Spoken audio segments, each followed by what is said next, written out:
Fair use. All right, here we go. I'm getting ready to play that part of that video I was telling you all about, and I'm gonna post it on Real Truth, Real Growth, New Life.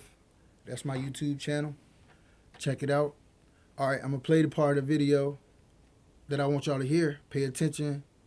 I know you probably heard it on another part of another video that I posted just recently here, today.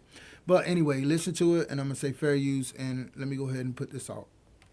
Well, love it or hate it, there's no denying that cash purchases are on the decline. Our ABC correspondent Karen Travers provides some insight on this new cashless society. It's never been easier to go cash-free.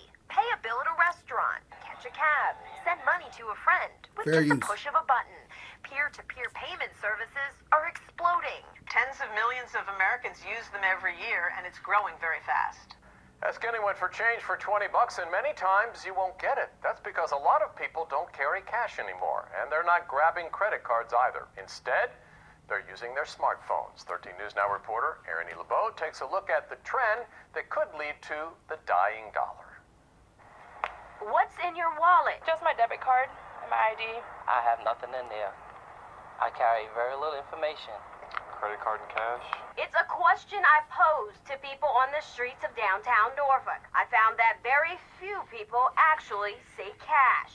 People are relying more and more on paying for things mobilely with their smartphones. But I trusted Apple Pay because I've used it before. Apple Pay, Venmo, and Google Wallet to name a few. All are mobile payment apps that allow you to pay for things by flashing your phone. I honestly didn't trust it at first, but it's proven itself to be a reliable source to pay with. So I think in the Trust. future it might even make debit cards obsolete. According to a study by strategy and research firm Javelin, mobile payments are expected to grow in the U.S. from $180 billion in 2016 to $410.5 billion by 2020. A rise from humans microchipping themselves. This is the mark of the beast. Listen, no, let me tell you something. I mean, I'm no biblical scholar here, but it's amazing the parallels made. Now listen, let's get down to brass tacks. Would you, not you, I wish they'd stop with this thing going, we're going cashless. We've been cashless. Where's this cash? Ever buy a house with cash or a car? We've got this. I don't even have, I got a couple of bucks. We've been cashless. But that's not the issue. One of these days, these kids, I think you call them millennials or something, they're going to take these little tiny RFID, radio frequency identification chips, about the size of a grain of rice.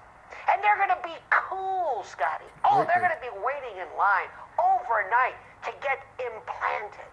And they're going to say, look at this. I can go to the drugstore. I can go to a cab. Isn't it great? How cool am I? Look, I've got this little embedded chip. And they'll say, they have medical records. And you're going to do that to grandma and grandpa in case, God forbid, they have some kind of dementia they're walking off. I mean, after all, we have it in our dogs, right? It's like OnStar for human beings. But here's the catch. One of these days, God forbid, Scotty, you defy, they find you guilty of something. And you go before a court. And they say, we're going to sentence you to prison? No. We're going to turn your chip off. And you don't exist. Everything. In fact, Now people are going to notice that when you walk up, they're going to say, who is this? You're not registered. You say, it's me. What do you mean, who is this? No, you're not showing up on this. You don't exist. If you think I'm kidding, this is Elba. This is like some type of a prison. And people are going to be, one of these days, enslaved by this Fair chip use. that it will replace you. By 2020, China don't plans believe to that? give all of